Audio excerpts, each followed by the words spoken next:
Now, climate change is an increasing threat to the African continent, impacting on agricultural output. Drought and floods are among the factors impacting on food system infrastructure.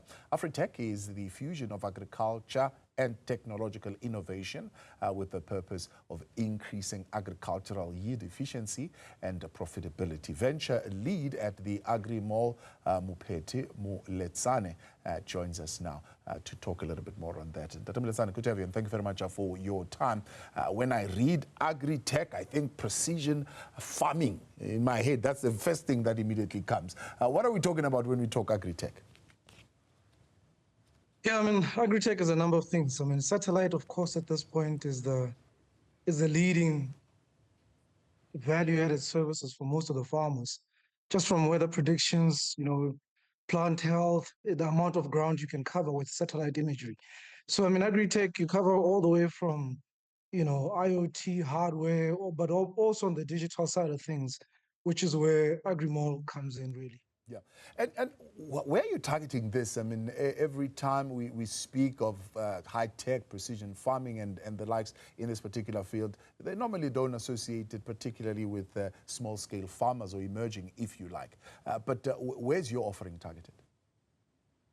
I mean, we've spent quite a number of years, I'd say about 2 years, doing research in agri and looking at specifically what, small, medium farmers, really struggle with. But access to professional services has also been a key factor. I mean, if you look at today globally, if you look at a platform like freelancer.com, you look at Fiverr, you can go into these platforms and find a computer engineer or graphic designer. But in the same line, what we're looking to do is to make sure that farmers can access business advisors, they can access bookkeepers, tax practitioners, but people that are really specialized in this field. One of the things that we uncovered during the research was the nature of grant applications that's been submitted. As a farmer, you're running around, your business case, you don't have so much time, and it's also been skewed with climate factors. So on the platform, you find business advisory firms that can help you complete your business applications, prepare your business plan, forecast, and ensure that by the time the banks look at it, you stand a better chance of your loan or grant being approved. So we're really, it's a co-pilot type for really in the beginning for farmers to be able to access professional services to run and operate their businesses better.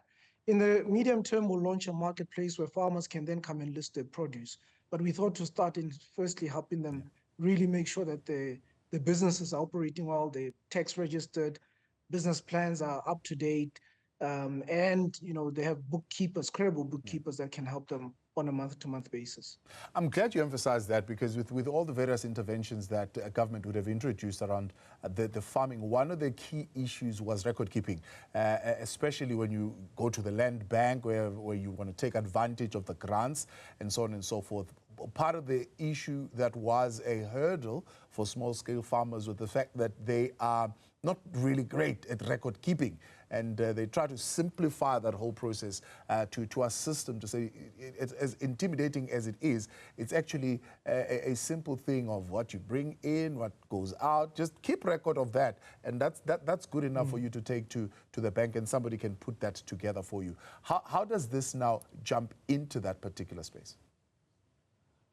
And a relevant example or case study that we've just lived, BKB down in the Eastern Cape were kind to let us start to work with one of their cohorts in Queenstown. And, the farmers in Queenstown have been clients to BKB since the 70s. If I recall, they said the shed was built in 1977. And you sort of find yourself a bit disadvantaged. You've been transacting with a big company like BKB for years, earning money, revenue, invoicing them, but you don't have taxes, you don't have the record, so you can't access more funding, you can't scale. You basically at a bit of a disadvantage.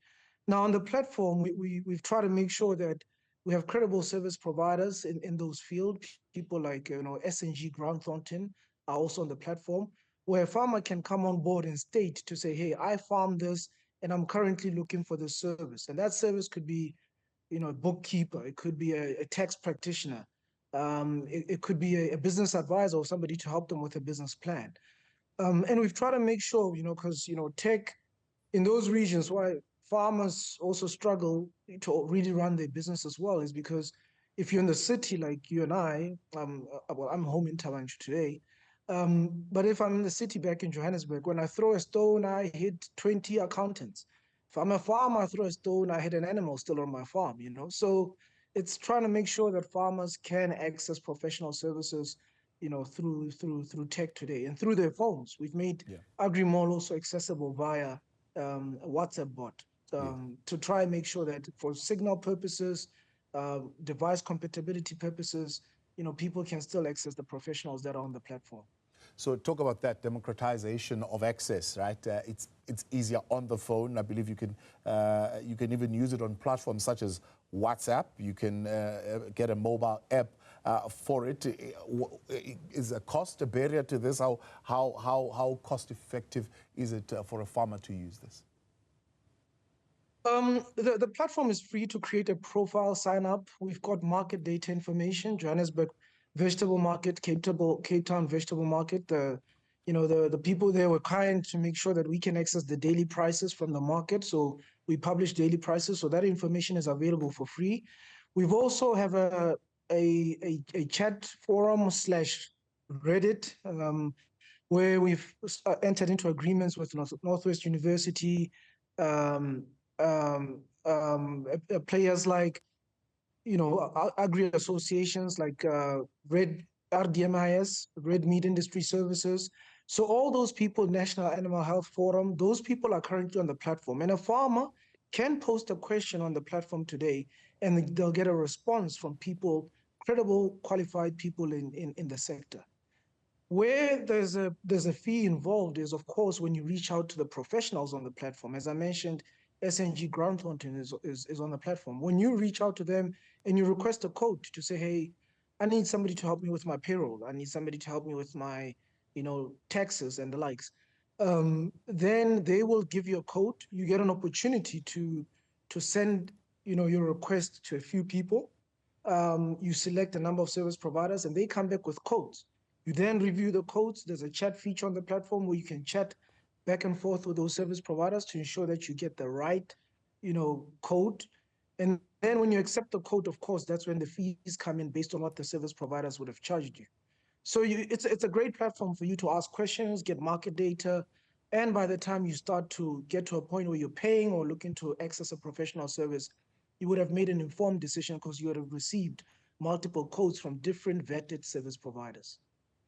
And how does this fit into, I suppose, the government agriculture and agro-processing master plan? So we avoid this thing of working in silos where you're doing something and the other hand doesn't see what the other hand is doing. Yeah, and thank you to the Department of Agriculture. They've opened the doors to us and they've given us, great insights and information for us to roll this platform out the door. When we spoke to the department, market access and market growth is one of the opportunities that we discussed with them, and things like export readiness training. Some of us don't know. We have an apple, well, apples hopefully in tons, or whatever crop that you have, and you have no idea of the market out there or the potential market out there. So the Department of Agriculture, working with them, they've made that access, that export readiness training accessible through the platform. Of course, you can go to them directly and register, and they'll give you a date on when the training is taking place. But when you come onto the platform, you can also come on, sign in, sign up, and request the training. And what we've agreed with the department is that we'll take registrations, and once we have decent cohorts, 5 to 10 people that really want to get the training on their side, then they'll kick off and conduct and give that training. But broadly, we've looked at the agriculture master plan. We've dissected it and looked at the various pillars of it. And AgriMall fits in a number of areas around market access, around access to funding and the likes. It, of course, the platform doesn't offer the funding, but you find people that can help you get ready, get your books in order, such that by the time you submit your application, you stand a better chance of getting your grant or loan approved. So we've worked with them and ensured that we've aligned it to the core pillars of the master plan. We've also spent quite some time with the DG Ramasodi. We're grateful for his time and his insights also. He's also given us great insights in terms of some of the things that they're looking to achieve. And the platform is really geared in ensuring that we support that entire plan, work together, and bring tech to try, accelerate, access to market, formalization of businesses, and ensuring food security for the country and the continent. Venture Leader at the AgriMall, that's the new AgriTech platform. Mophethe Moletsane, I appreciate your time. Thank you very much for joining us for a chat this afternoon.